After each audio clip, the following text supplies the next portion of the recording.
आज के इस शुभ दिन की आप सबको बहुत बहुत शुभकामनाएं। आप सब लोग बहुत दूर दूर से अपने गुरु का जन्मदिन मनाने के लिए यहाँ आज इस पावन अवसर पर मौजूद हुए हैं। किसी महापुरुष के जन्म दिवस मनाने को, उनकी महानता को समझने को और साथ साथ अपने जीवन में इस विश्वास को बना लेने से कि हमारे जीवन में हर एक क्षण जो ऐसे महापुरुषों के सानिध्य में गुजरा है वो हमें जन्म मरण के अनगिनत पाप कर्मों के बंधनों से छुड़ाने वाला है, हमें भक्ति के मार्ग पे जोड़ने वाला है। ये बात जिनके जीवन में भी बनी है वो बहुत भाग्यशाली है। आप देखिए, चारों तरफ संसार में पूरा विश्व नशे में डूबा हुआ है, चारों तरफ माया की दौड़ लगी है। सारा जीवन हर एक इंसान धन, वैभव, संसार की बड़ी बड़ी उपलब्धियों के लिए दौड़ लगाता है और अंत समय अगर उसे यह एहसास हो कि मेरे जीवन में जो भी मैंने कमाया वो मैं साथ नहीं ले जा पाऊंगा, जिनके लिए मैंने सब कुछ किया वो दो घड़ी सम्मान करने को तैयार नहीं है, जिनके लिए सारा जीवन कमाई करी, बुढ़ापे में अंत समय में वो दो घड़ी साथ में रखकर कुछ नहीं है। हर एक इंसान की स्थिति देख करके उसका दिल कष्ट से, पीड़ा से हट जाता है। और दुख इस बात का है कि जब आंख खुलती है तो बड़ी देर हो चुकी होती है। हर एक इंसान जो संसार से गया, कबीर साहब ने कहा कोई संसार से जल्दी सुखी नहीं गया। जो भी संसार से गया, चाहे वो दुनिया में कितनी ही कमाई करने में लगा रहा हो, जब संसार से गया तो उसको ये कड़वी चोट झेलनी पड़ी है कि जब संसार से मैं जाऊंगा मेरे हाथ कुछ लगेगा नहीं। संसार की जितनी माया मोह के पीछे मैं भागता रहा वो सारी चीजें बर्बाद हो जाएंगी, मेरे पीछे नाम लेने वाला कोई नहीं होगा। ये कड़वा सच हर एक इंसान आखिरी घड़ी खुली आंखों देखते देखते संसार से जाता है। वो भाग्यशाली है जिन्हें संतों का सानिध्य मिला है। कारण क्या है? संत आपको संसार की सच्चाई का सबसे पहले सीधा स्वरूप दिखाने के लिए आते हैं, ये चेतनता देने के लिए आते हैं। तुम्हें संसार में चाहे कुछ भी करना पड़े और अपने जीवन में वो चीज जरूर कमाना जो तुम्हारे आगे का साधन बने। कबीर साहब ने कहा है, कभी वो धन संचिए जो आगे को होए, मूड चढ़ाया गाटरी ले जाकर देखा कोई। वो धन कमाना अपने जीवन में जो मरने के बाद काम आए, वो जो है दात अपने जीवन में कमाना, उस चीज के लिए अपने जीवन में समय जरूर देना जो तुम्हारे आखिरी वक्त में तुम्हारे काम आए। दुनिया की दौलत तो किसी ने कितनी भी कमाई हो, सब यही छीन ली है। ये चेतनता का आभास हर दिन जिसे है, जिसने इस बात को समझ लिया है, वही गुरु की दया महर का सही लाभ कमा रहा है। स्वामी शिवदयाल सिंह जी महाराज ने कहा है, गुरु का मार्ग, संतों का मार्ग, भक्ति का मार्ग आसान नहीं है। भक्ति के मार्ग में जो सबसे बड़ा दुश्मन है हमारा अपना मन है, क्योंकि वो संसार को, दुनिया की वस्तुओं को चाहने लगा है। और भक्ति का मार्ग आसान नहीं है। का भक्ति का मार्ग जीना रे, नहीं चाहना चरण कमल लौलीना रे। ये बड़ा बारीक रास्ता है और इस बारीक रास्ते पर बड़े दुर्लभ बड़े भाग्यशाली जीव ही संसार में चलने में कामयाब हुए हैं। तो आप ऐसे प्रेमियों में हैं, गुरु की कृपा से आप ऐसे गुरु की दया से जुड़े हुए प्रेमी भाई बहन हैं, जिन्हें स्वामी जी की दया से जीवन में ये चेतनता का आभास हुआ है, जो हर रोज अपने जीवन में संसार की अनगिनत चीजें देखते हैं, मान वैभव बढ़ाई भी देखते हैं, वही संसार में अवहेलना, तिरस्कार, दुनिया की बुराई, दुनिया की गंदगी भी देखते हैं। और ये बात आप समझते हैं कि दोनों ही चीजें मेरे लिए नहीं है। बढ़ाई मिलेगी तो भी कल लोग मेरी बढ़ाई भूल जाएंगे। अगर आज तिरस्कार होगा, जो तिरस्कार कर रहा है वो कल फिर दौड़कर मेरे ही पास आएगा। ये दोनों ही चीजें संसार में कर्म जगत के, संसार के लेने देने के साधन हैं। जो आज तुम्हारी बुराई कर रहा है, हो सकता है वो कल तुम्हारी बुराई करे। जो आज तुम्हारी बुराई कर रहा हो सकता है समय देखने, तुम्हारी आगे बढ़ती प्रगति देख करके वो तुम्हारे सामने आकर झुकने लग जाएगा। इन दोनों ही चीजों में सच कुछ भी नहीं है। महाराज जी मिसाल फरमाया करते थे, एक साधु था, उसका बड़ा नाम हो गया।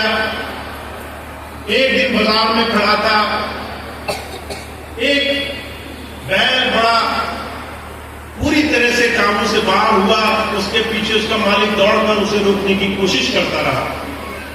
वो बैल आया, उसने अपने सींग जोर से मारे तो साधु को लग गए, बहुत चोट लग गई।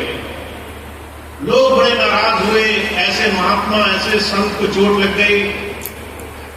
आकर के उस आदमी को नाराज होने लगे तो साधु ने उन्हें रोका, कहने लगा तुम नहीं जानते कोई आज कोई कर्म, कोई काम क्यों कर रहा है। हर एक इंसान अच्छा और बुरा नहीं होता। इंसान के कर्म में कर्म आड़े आ जाते हैं, उसके अच्छे और बुरे कर्म उसके सामने आकर खड़े हो जाते हैं। अगर किसी ने जीवन भर अच्छे काम किए हो, कोई बुरा कर्म सामने आकर खड़ा हो गया, अचानक वो ऐसे काम करने लगेगा जिसकी आपने कल्पना नहीं करी होगी। वो ऐसे उल्टे सीधे कामों में लग जाएगा जिसको आप विचार भी नहीं सकते होंगे।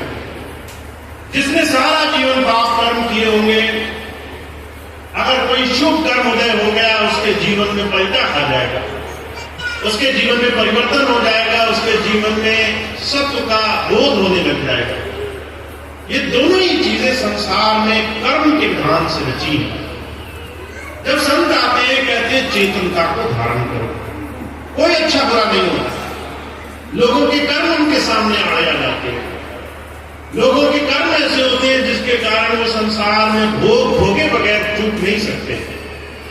इसीलिए सबसे पहली चीज ये समझ लो, इस संसार में जो कुछ भी हो रहा है वो करने वाला विधाता, वो परमेश्वर, वो कोई और ही है जो संसार के सारे रंगमंच को चला रहा है। अगर तुम ये बात समझ गए, अगर तुमने ये बात मान ली, तो तुम्हारे संसार के आधे दुख मिट जाएंगे। अगर मैं आपसे कहूं, आपको पता चले कि आज आपके जीवन में जो कमी, परेशानी, जो मुकदमेदारी, जो बीमारी, जो बच्चे पढ़ लिख नहीं पा रहे, वो सिर्फ इसलिए है कि कोई कर्म आड़े आया है। कुछ दिन का है, थोड़े दिन बाद ये सब ठीक हो जाएगा, आपको पता भी नहीं चलेगा। आप एक जमीन के लिए लड़ रहे थे, आप एक जमीन के लिए लड़ रहे थे, 10 जमीनें बन जाएंगी। आप एक बच्चे को पढ़ाने के लिए 24 घंटे भाग रहे थे, वो बहुत बड़ा अफसर बन जाएगा। आप किसी के लिए जीवन में बहुत चिंता कर रहे थे, वो अपने आप सुधर जाएगा। अगर मैं आपको बताऊं कि जिन चीजों के लिए आप परेशान हैं, वो अपने आप सुधरने वाली हैं। वो सारी चीजें जिसके लिए आज आप संसार में चिंता करते हैं, वो सारी चीजें परमात्मा एक संत, एक सद्गुरु खुली आंखों से देखता है और वो कहता है इसको स्वीकार करो। अच्छा अच्छा नहीं रहेगा, बुरा भी बुरा नहीं रहेगा। ये दोनों ही चीजें समय के साथ बदलेंगी और बदलाव स्वीकार करना, ये संत चरण को पाना है, गुरु की समझ को पाना है कि आज जो भी जीवन में है, ये हर एक चीज बदलने वाली है। इस बदलने वाली हर एक व्यवस्था को, चाहे वो जीवन हो, चाहे वो काम हो, व्यापार हो, सेहत हो, दुनिया की कोई भी चीज हो, हर एक चीज जो बदल रही है उसको स्वीकार करना हमारे जीवन का सबसे पहले गुरु तत्व पाना है। तो हम और आप गुरु की शरण में बैठे हैं। जिस दिन हम ये मानने लग जाएंगे कि जो कुछ भी हो रहा है हमारे ही कर्मों का भोग है, और एक समय के बाद के पावन अवसर पर हम उनसे सिर्फ एक ही प्रार्थना करें कि गुरु हमें दुनिया की वस्तुएं मिले ना मिले, दुनिया की चीजें मिले ना मिले, हमारे मन में तुम्हारा विश्वास अटूट बनता जाए, हमारे अंदर तुम्हारा भरोसा ऐसा रहे, तुम्हारी तरफ हमारी दृष्टि ऐसी बनी रहे कि हम हर एक दुनिया के कामों से पहले तुम्हें याद कर सके, हर दुनिया के काम से पहले तुम्हारा नाम ले सके। तो ऐसी प्रार्थना हमारी बने, ऐसी सबल प्रार्थना हमारी हो। यही विश्वास मेरा है, यही मेरा आप सबके साथ जुड़ाव है कि हम सब लोग गुरु से अंतर से इतना जुड़ जाएं कि हमारा जीवन में उसके साथ अंतर से ऐसा जुड़ाव, ऐसा सानिध्य जुड़ा हो कि जीवन किसी भी स्थिति में गुजरे। स्वामी जी कहा करते थे, गुरु बसे बनारसी, सिख साथ समंदर तीर, एक पल कभी न बीचने जोगो हुए शरीर। आप कहीं हो, साल में एक भी बार मिलने का अवसर न मिले आपको, और अगर अंदर प्रेम है, विश्वास है, भरोसा है, तो आप दुनिया के किसी कोने में रहोगे, वहीं आपकी संभाल होगी, वहीं आपके सारे काम आसानी से होंगे। आज संकल्प लेकर उठना है, आज अपने आप से एक वचन देकर उठना है। मैं जानता हूं ये चीज थोड़ी मुश्किल है।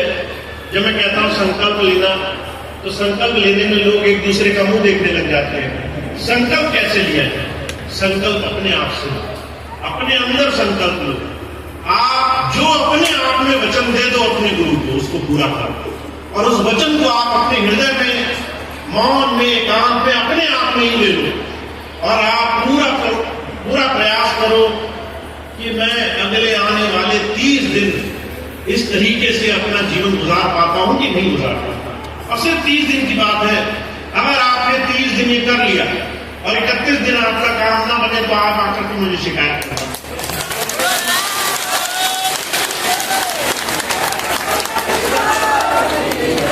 तो हमें थोड़ा सा इस दिशा में प्रयास करना है, थोड़ा हमें इस दिशा में प्रयास करना है कि हम ज्यादा से ज्यादा अपने आप को अपने गुरु चरणों में जोड़ें, और ऐसे पावन अवसर पर हम गुरु से सिर्फ यही मांगे कि वो हमारे अंदर विश्वास, भरोसा, उसकी तरफ जुड़ाव जोड़कर रखे। हम ज्यादा से ज्यादा उसकी याद और उसके नाम के साथ अपना जीवन शुरू करें। तो स्वामी जी की इतनी बात थी, इतनी बात मैं आपके सामने आपकी सेवा में रखना चाहता था। आप इसका बहुत बहुत लाभ उठाएं। अभी 2-3 बातें और है जो मैं आपको बताना चाहता हूँ। ये तो सत्संग की बात थी, आप इससे जुड़े, ज्यादा से ज्यादा इसका लाभ उठाएं। 1-2 चीजें और हैं, मैं आपको बता देता हूँ। थोड़ा सा हमें प्रयास करना है, हम इन चीजों को कैसे अपने जीवन में ला सकते हैं। सबसे पहली चीज जो मैंने शायद कल भी आपको बताई थी, हमारे जीवन में एक छोटा सा प्रयास जरूर होना चाहिए। मुझे आदर्श स्वामी जी कहा करते थे, अगर आप किसी एक इंसान को गुरुधारा से जोड़ देते हो, किसी एक अनजान व्यक्ति को अगर गुरु की तरफ लाने का छोटा सा प्रयास करते हो, वो एक आदमी का जीवन जो गुरु से जुड़ा, सिर्फ एक ही छोटा सा शुभ कर्म आपके जीवन में पता नहीं कितने अच्छे अच्छे काम करेगा, कितने अच्छे अच्छे आपके जीवन में आपके लिए शुभ भावनाएं भर देगा। ये काम शुरू करना बड़ा आसान है। कैसे? आप अपने घर से शुरुआत करें। आप अपने घर में सबसे पहले कुछ ऐसी व्यवस्था बनाएं कि आपके घर में सत्संग का शुरुआत, सत्संग की आपके जीवन में व्यवस्था बन जाए। मुझे याद है बहुत से लोग ऐसे कहते हैं कि अगर सत्संग दूसरा नहीं करेगा, दूसरा करने नहीं आएगा, तो सत्संग हम नहीं करा सकते, सत्संग हम नहीं कर पाएंगे। और आपके जीवन में सत्संग एक ऐसी धारा है जो आपके जीवन में बड़े बड़े काम कर सकती है, और खास तौर से उन बच्चों के लिए जो आपके जीवन में अभी छोटे छोटे हैं और आप उनको एक बड़ी शुभ भावना, एक बड़ी अच्छी धारा के साथ जोड़ सकते हैं। अभी पिछले दिनों कुछ बहनें मेरे पास आई, बड़ी दुखी, बड़े परेशान, कहने लगी भैया जी बच्चे बड़े हो गए, शादी हो गई, अब सुनते नहीं, बहुत ज्यादा लड़ाई झगड़ा करते हैं, शराब पीने लग गए, तरह तरह से गलत आदतों में लग गए। मैंने पूछा नाम लिया, कहने लगे बच्चों ने नाम नहीं लिया। मैंने कहा तुमने तो नाम लिए, 20-30 साल हो गए, तुम्हारे बच्चों को नाम लिए इतना समय कैसे गुजरा? तो वो कहने लगी छोटे थे, हमने नाम नहीं दिलाया।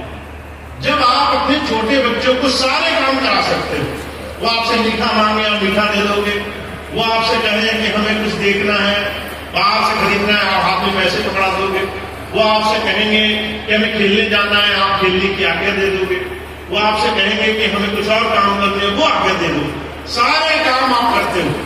पर अगर आप अपने बच्चे को बचपन से एक अच्छी विचारधारा के साथ नहीं जोड़ पाए तो वो कहीं ना कहीं आपको कुछ ही समय बाद नजर आने लग जाएगा। बचपन में जो आपने स्वभाव डाला बच्चों के जीवन में, वो बड़ा होकर के आपकी वो सबसे बड़ी गारंटी है। बहुत से लोग कहते हैं हमारे बच्चे हमारा ख्याल रखेंगे, और बचपन में वो उनका ख्याल नहीं रखते। ख्याल रखना बच्चों को खिलाना पिलाना नहीं होता, अच्छा संस्कार उनके जीवन में देना होता है। तो संस्कार की दो बड़ी परिभाषाएं हैं। मैं पहली परिभाषा क्या मानता हूं, अभी पिछले महीने एक बच्चे ने मुझे पत्र लिखा, छोटे से बच्चे ने, कि भैया जी मैं बहुत दुखी हूं, माता पिता बहुत पुराने नामदानी है, छोटी छोटी बातों पर एक दूसरे से लड़ जाते हैं, और जब लड़ जाते हैं इस तरह का क्रोध घर में होता है तो जो है मन बड़ा खराब होता है। मन में आता है अगर ये सत्संग जाने में असर हुआ तो हम सत्संग में क्यों जाए? मेरे पास कोई जवाब नहीं था इस सवाल का। अगर एक बच्चा मुझसे पूछ रहा है कि 20 साल के सत्संगी के अंदर कोई परिवर्तन नहीं हुआ तो मैं ही सत्संग में क्यों आऊं, तो मेरे अंदर सिर्फ ये बात बहुत जरूरी है आप सबके लिए कि आप अपने लिए नहीं जी रहे हो, आप अपने आने वाले उन तमाम परिवार के लिए एक बहुत बड़ा उदाहरण प्रस्तुत कर रहे हैं। जो आप अपने जीवन में करोगे वो संस्कार आप दोगे, चाहे आप चाहो या नहीं चाहो। अगर आप घर में अपने आप को नहीं बदल पाए तो आप वो संस्कार आगे नहीं दे पाओगे। तो ये सबसे पहली धारणा है। अगर हम चाहते हैं हमारे जीवन में हमारा भविष्य अच्छा रहे तो हमें